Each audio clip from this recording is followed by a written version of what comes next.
The holy Quran complete code of life. কোরআন হচ্ছে পূর্ণাঙ্গ জীবন ব্যবস্থা। কথা বলেন ঠিক না? The holy Quran complete code of life. কোরআন হচ্ছে আপনার আমার জন্য জীবন ব্যবস্থা। রব্বিল আলামিন, রবের এক নম্বর অর্থ হলো তিনি হচ্ছেন আইনদাতা। কি দাতা? আইনদাতা। কারণ আসমান জমিন পাহাড় পর্বত নদ নদী খাল বিল যা কিছু তৈরি করেছেন, আপনি আমি 24 ঘন্টা যা খাই যা পান করি, আপনার আমার দেশের কোন নেতা জন্তু বল্টু আপনাকে কিছুই দিতে পারে নাই। বলেন দিতে পেরেছে? মুরগির ডিম তো জনমের মতো খান, গাভীর দুধ খান, কে দিলেন? আল্লাহ পাক বলেন নুসকিকুম মিম্মা ফি বুতুনিহা ওয়া লাকুম ফিহা মানাফিউ কাসীরুন ওয়া মিনহা তাকুলুন। আল্লাহ পাক বলেন নুসকিকুম মিম্মা ফি বুতুনিহা, because it is domestic animal, তোমার আমার গৃহপালিত গাভী। আল্লাহ পাক বলেন বান্দারে, তোমার গৃহপালিত গাভীর পেটের ভিতরে আমি রব্বুল আলামিন দুধের ব্যবস্থা করে দিয়েছি। মনোযোগ দিয়ে শুনতে হবে। আপনি আমি উন্নত মানের খাবারগুলো আমরা খাই, ঠিক কিনা? আচ্ছা, আপনাদের এলাকায় এই নয়পাড়া পূর্বপাড়া এমন একজন শিল্পপতির নাম বলেন, কুটিপতির নাম বলেন, যিনি নিজে আপেল খায়, তার গাভীকে আপেল খাওয়া আছে? এমন ভদ্রলোক আছে? আপেল কে খায়? আমরা খাই। 1 কেজি আপেলের দাম কমপক্ষে 250 টাকা 300 টাকা।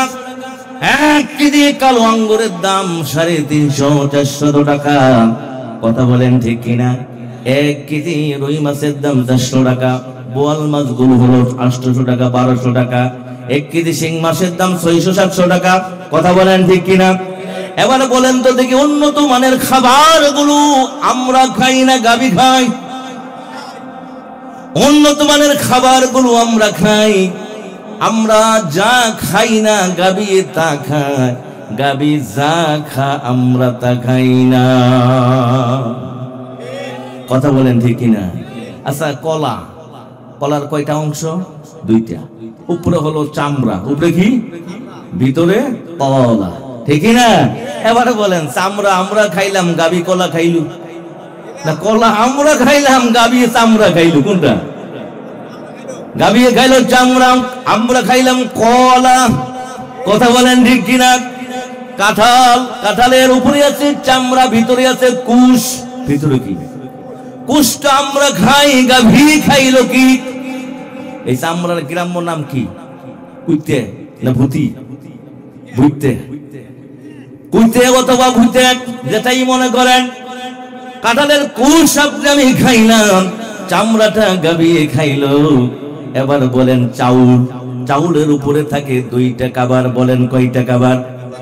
একটা হলো শক্ত, শক্তটার নাম হলো কি? তুষ। শক্তটার নাম কি? তুষ। আবার তুষের নিচে যেটা থেকে ওর নাম কি? কোরা, ঠিক না? এবার বলেন তো দেখি, আল্লাহ পাক বলে বান্দারে, তুমি যে ভাত খাও 3 বেলা পেট ভরে 2.5 কেজি। কথা বলেন দেখি না? 2.5 কেজি খাওয়ার পরেও রুচি নেই কে? কি না?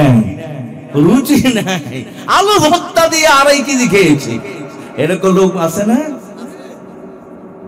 1 কেজি চাউলের ভাত খাইলেন, 2 কেজি চাউলের ভাত খাইলেন। এই চাউল বানাবার জন্য চাউলের আসল নাম ছিল ধান। ধান থেকে বাহির হয় চাউল।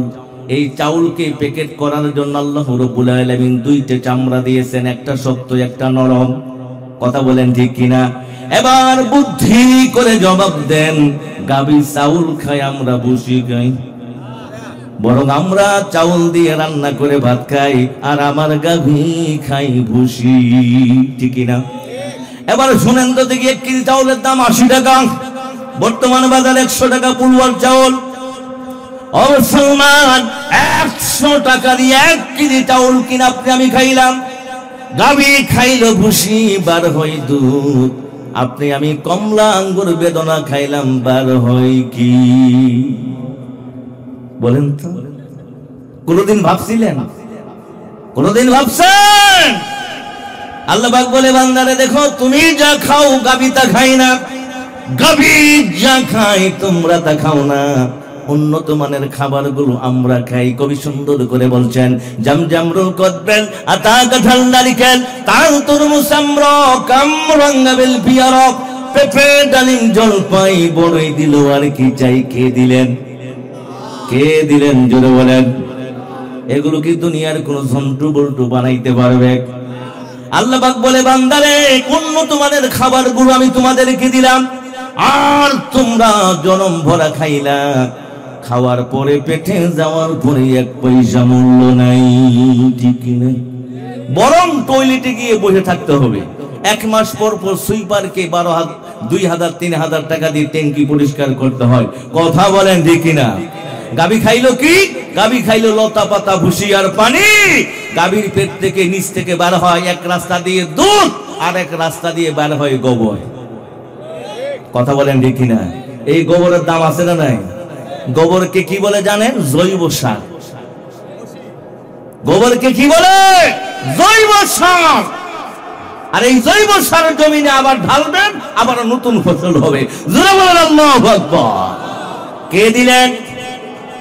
আল্লাহ পাক বলে বান্দারা শোনো, আমি রব্বুল আলামিন গাভীর পেটের মধ্যে তোমাদের জন্য দুধের ব্যবস্থা করে দিলাম, দুধ খাওয়াইলাম। নুসকিকুম মিম্মা ফি বুতুনিহা ওয়া লাকুম ফিহা মানাফিউ কাসীর ওয়া মিনহা তাকুলুন। আল্লাহ পাক বলে বান্দারা দেখো, তোমাদের গৃহপালিত গাভীর পেটের ভিতরে আমি রব্বুল আলামিন দুধের ব্যবস্থা করে দিলাম। গাভীর মাধ্যমে দুধ খাওয়াইলাম, খাইলো ভুসি, খাইলো পানি, খাইলো খের। আল্লাহ পাক গাভীর স্তন থেকে বার করে দেয় কি? দেশি হইলে 5 KG, made in Australian 30 KG. কথা বলেন ঠিক কিনা? ভাই আপনারা কি মন মানসিকতা বাড়িতে রেখে আসছেন? ঠিক বেঠিক বললে কি গুনাহ হবে? একটু জোরে সোরে বলতে হবে, কারণ জলম ভরা খাইছেন, আল্লাহর প্রশংসা করে না। আল্লাহর প্রশংসা তো করেই না, উল্টা আরো গান গায়। লায়ের আগারে খাইলাম, ডগারে খাইলাম, হিসাদি বানাইলাম, ডুগডুগি সাদিল্লাও বানাইছে মোরে বৈরাগী, হিসাদিল্লাও বানাইছে মোরে। চিন্তা করছি। আবার আল্লাহর নিয়ামত খাওয়ার পরে আল্লাহর প্রশংসা করে না, বরং উল্টা গান গায়, ঠিক না? আবার কবি নজরুল সুন্দর করে আল্লাহর প্রশংসা করেছেন। এই সুন্দর ফুল আর সুন্দর ফল, ও মিঠা নদীর পানি, খুদা তোমার মেহেরবানি, খুদা তোমার মেহেরবানি, ঠিক না? তুমি কতই দিলে রতন, ভাই বেড়াদার পুত্র স্বজন, ক্ষুধা পেলে অন্ন যোগাও, ক্ষুধা পেলে অন্ন যোগাও, মানি চাই না মানি, খুদা তোমার মেহেরবানি, খুদা তোমার মেহেরবানি, ঠিক না? ভাই খারাপ লাগতেছে? যুবকরা কি এই দেশে আছে? যুবকদেরকে নিয়ে তো বেকায়দায় আছি। এই যুবকরা যা করে, মহিলা স্কুলের সামনে, বালিকা স্কুলের সামনে এতিমের মতো দাঁড়ায় থাকে, মহিলা কলেজের সামনে এতিমের মতো দাঁড়ায় থাকে, ঠিক কিনা? এই জন্য আমি যুবকদেরকে বলি যে মহিলা কলেজের সামনে এতিমের মতো দাঁড়াইয়ে থাইকা তোমরা ওই কাউকে পাবে না, তানিয়াকে পাবে না। তানিয়া নাম কি? তানিয়া। তানিয়া তানিয়ারে দখল করছে মুস্তাক। কে দখল করছে? মুস্তাক। কারণ কি? মুস্তাকের আছে টাকা, তোমার পকেট ফাঁকা। মুস্তাকের আছে টাকা, তোমার পকেট ফাঁকা। এখনকার যুগের মেয়েরা চেহারাও দেখে না, টাকা হইলে মাগার কিছুই লাগে না। অতএব যুবকদেরকে বলবো, এতিমের মতো কলেজের সামনে দাঁড়িয়ে থাকি লাভ নাই। পারলে পড়ালেখা করো, আর না পারলে ব্যবসা করে নিজের পায়ে দাঁড়াও। তানিয়ার পিছনে ঘোরার লাভ নাই। তুমি যদি নিজের পায়ে দাঁড়াইতে পারো, তানিয়ার বাপ তোমারে খুঁজবে হারিকেন জ্বালাইয়া, ঠিক না? আবার কিছু কিছু যুবক এতটাই ব্যর্থ, 5 বছর প্রেম করছে। কয় বছর? 5 বছর প্রেম করার পরে এখন তো মেট্রিক 5 বার ফেল করছে। আর বলেন, যে ছেলে 5 বারে মেট্রিক ফেল করে এর কবলে বউ আছে? অবশ্যই আছে, ল্যাংড়া কানা একটা পাইব, ঠিকই না? তো 3 বার 5 বার মেট্রিক ফেল করলে তো বউ কপালে জুটবে না। 5 বছর প্রেম করছিল, মেয়েটা তো মেট্রিক পাস করছে, কলেজে ভর্তি হয়েছে, কথা বলেন ঠিকই না? 5 বছর প্রেমের ঠেলায় আর বাঁচে না। এখন রাতের বেলায় গানে গানে আল্লাহর কাছে বদদুয়া করে। কি করে? গানে গানে আল্লাহর কাছে বদদুয়া করে, তুমি যে ক্ষতি করলে আমার আল্লাহ করবে তোমার বিচার। চিন্তা করছে, শগুনের বদদুয়ায় কি গুরু মরে? কথা বলেন, শগুনের বদদুয়ায় কি গুরু মরে? তুমি যত বদদুয়া করো মাগার গুরু মরবে না। তানিয়া মুস্তাকরে লইয়া সুখে আছে। এরপরে কি কই শুনছেন?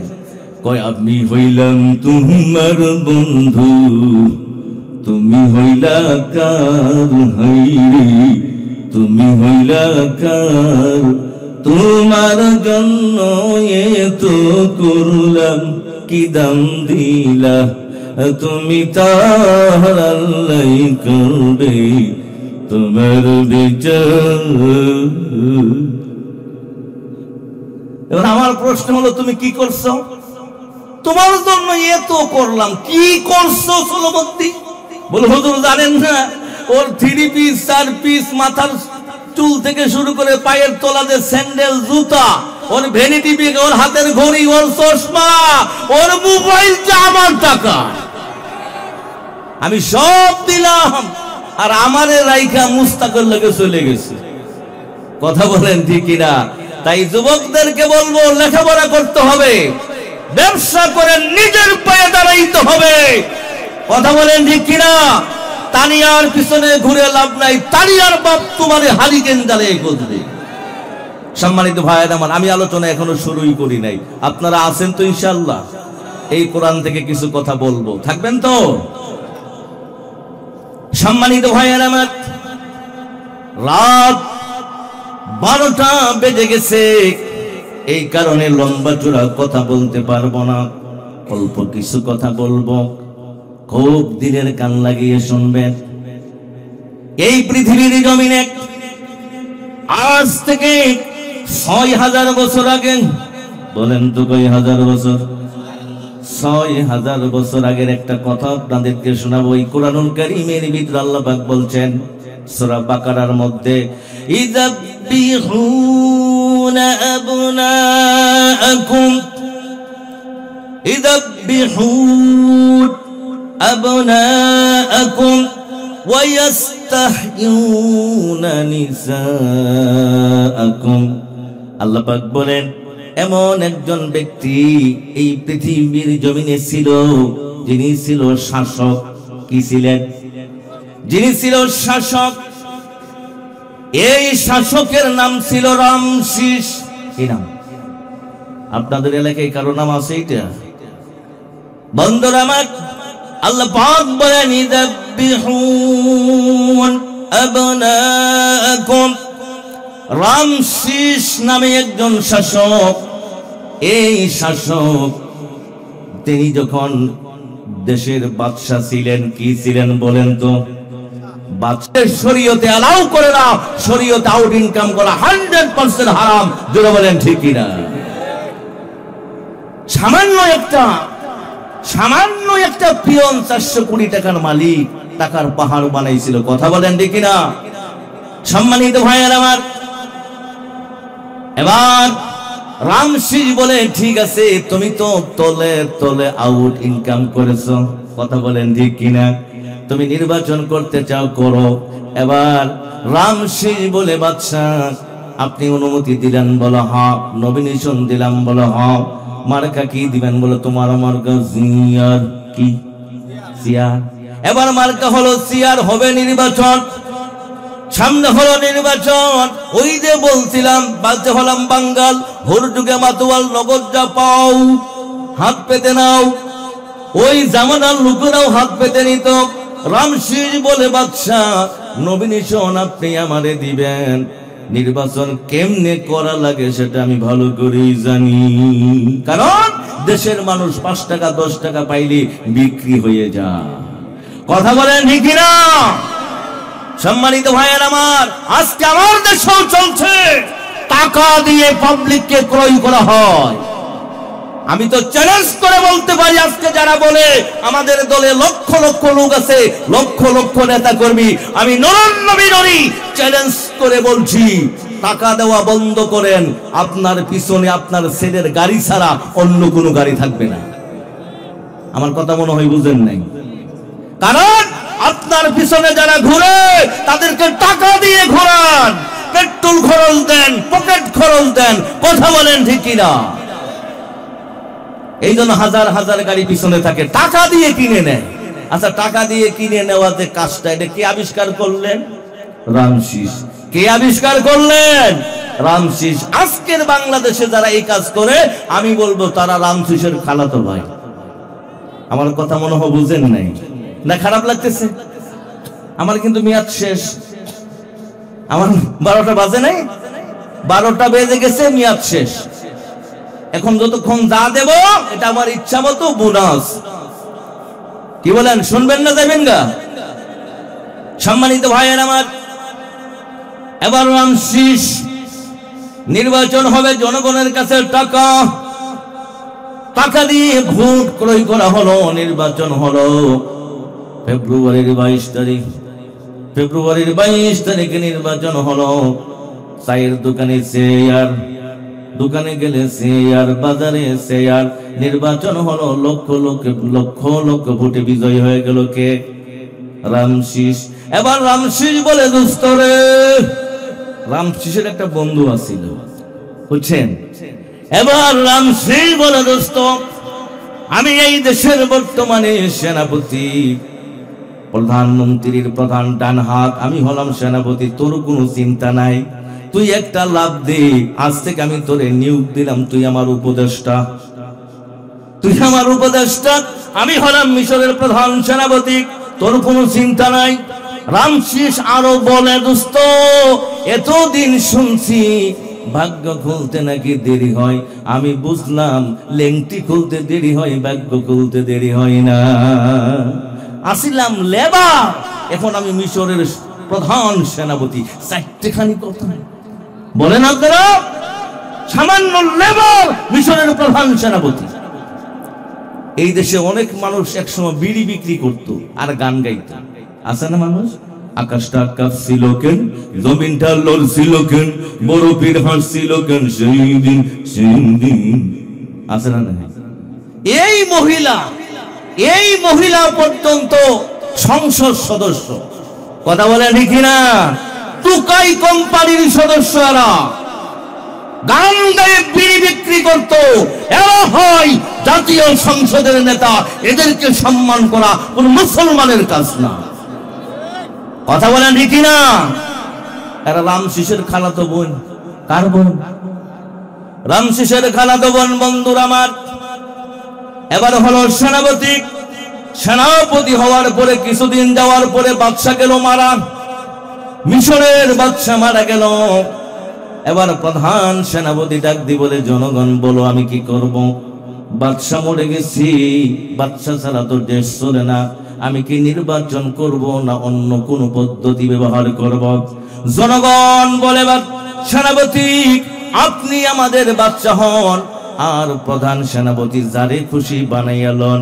এবার রামশিস বলে, বন্ধু তোর কপালও ফাটছে, একটা লাভ দি, আমি এখন মিশরের বাদশা, তুই হলি আমার প্রধান সেনাপতি। জুড়ে বলেন নাউজুবিল্লাহ। তরমুজ ক্ষেতের লেবার বর্তমানে মিশরের কি প্রধানমন্ত্রী। সম্মানিত ভাইয়ের আমার, এই কয়েকটা বছর যাওয়ার পরে একদিন রাতের বেলা এই রামশিস তার সেনাপতিকে ডাক দি, বলে সেনাপতি, আমি তরমুজ ক্ষেতের লেবার ছিলাম, এরপরে সরকারি গরুস্থানের দারোয়ান ছিলাম, তারপরে হলাম সেনাপতি, এখন আমি বর্তমানে বাদশা। আমার মনের মধ্যে আরেকটা ইচ্ছা, আমি এই দেশের ভগবান হইতে চাই। বলেন তো কি হইতে চান? ভগবান হইতে চান। সেনাপতি বলে, বাদশা এমনি তো আঙ্গুল ফুলে কলার গাছ, এই মিশরের জমিনে 3টা দল বাস করে। বলেন তো কয়টা দল? 3টা দল, 3টা জাতি, 3টা কম, কিপ্তি আর তুর্কি। কয়টা? কিপ্তি আর তুর্কি। আর একটার নাম হলো বনি ইসরাইল। কি নাম বলেন তো? কিপ্তি আর তুর্কি হলো ঐক্যজোট, বনি ইসরাইল হলো একা একা। এবার সেনাপতি বলে, বাদশা কিপ্তি আর তুর্কিরা আপনার বিরুদ্ধে আন্দোলন করবে না, কিন্তু এমন একটা জাতি আছে, এই জাতিটা আপনার বিরুদ্ধে আন্দোলন করে আপনার 12টা বাজিয়ে দিবে। কথাটা বুঝাইতে পারতেছি? সম্মানিত ভাইয়ের আমার, এবার সেনাপতি বাদশা বলেন, সেনাপতি চলে বলে কলে কৌশলে যে কোনো বললে আমি এই দেশের ভগবান হতে চাই, কি করতে হবে বল? অনেক লম্বা চূড়া কথা শর্ট করে বলছি, বিশাল বড়। এবার মিস্টার রামশিস বলে, আমাকে ভগবান হতেই হবে, যে কোনো বললে আমি ভগবান হতে চাই। সেনাপতি বলল, বাদশা যদি ভগবান হতে চান, 1 নাম্বার শর্ত, education is the backbone of nation. শিক্ষাই হলো জাতির মেরুদণ্ড। আপনি যদি এই দেশের ভগবান হতে চান, তাহলে সর্বপ্রথমে শিক্ষা ব্যবস্থাকে ধ্বংস করে দিতে হবে। রামশিস বলে, এটা কোনো ব্যাপার নয়, আগামীকাল থেকে মিশরের সমস্ত primary school, high school, college, বিশ্ববিদ্যালয় অনির্দিষ্টকালের জন্য বন্ধ, সব বন্ধ করে দিলেন। একটানা 40 বছর চলল। বনি ইসরাইলি আলেমরা আন্দোলন করল, রামশিসের আইন আমরা মানি না, আমরা মানতে পারি না, এটা বিশ্বাস করা যাবে না, আন্দোলন করো, বিপ্লব করো, সংগ্রাম করো।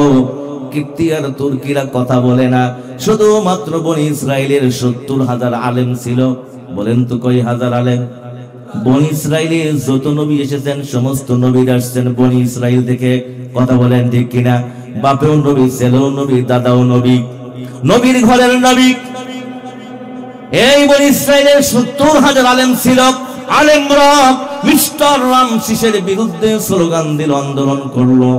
আর আন্দোলন করার অপরাধী তৎকালীন সময়ের মিস্টার রামশিস, ওই মিশরের প্রধানমন্ত্রী মিস্টার রামশিস 70,000 বনি ইসরায়েলকে গ্রেফতার করে জেলখানায় পাঠাইয়া দেয়। কয় হাজার? 70,000 বনি ইসরায়েল আলেমদেরকে বন্দী করে জেলখানায় ঢুকাইছিল আজ থেকে 6,000 বছর আগে। নাম কি? রামশিস। সম্মানিত ভাইয়ের আমার, এবার একটা হিসাবটা মিলাইয়া নেন। রামশিস 70,000 বনি ইসরায়েল আলেমদেরকে বন্দী করেছিল, আর আমার বাংলাদেশে 2013 সালে শাপলা চত্বরে হাজার হাজার আলেমদেরকে নির্মম ভাবে হত্যা করেছে। জুড়ে বলেন ঠিক কিনা? আমার কথা মনে হয় বুঝতেছেন না। রামশিস 70,000 বনি ইসরায়েলকে ধ্বংস করেছিল, এরপরে লেখাপড়া ধ্বংস করেছিল। আর গত সরকার বাংলাদেশের শিক্ষা ব্যবস্থাগুলোকে ধ্বংস করে দিয়েছিল। এই জন্য আমি বলি, যুবকদের চরিত্র নষ্ট করেছিল পরিমণি। নাম কি বলেন?